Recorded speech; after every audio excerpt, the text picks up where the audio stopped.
বলতেন যে প্রোস্টেট গ্রন্থিতে আসলে কি কি রোগ হয় এবং কোন বয়সে গিয়ে এই রোগগুলো বেশি হয়?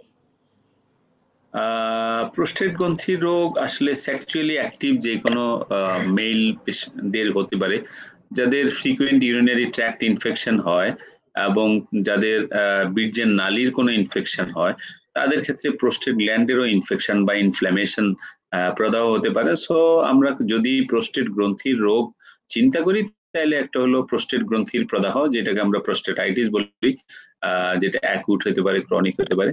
কমন যে ডিজিজটা প্রোস্টেট গ্ল্যান্ডে হয় সেটা হলো বেনাইল এনলার্জমেন্ট অফ দ্য প্রস্টেট, অর্থাৎ প্রস্টেটটা বড় হয়ে যাওয়া। আরেকটা হলো যে প্রস্টেটের মেলিগনেন্সি, প্রস্টেট ক্যান্সার।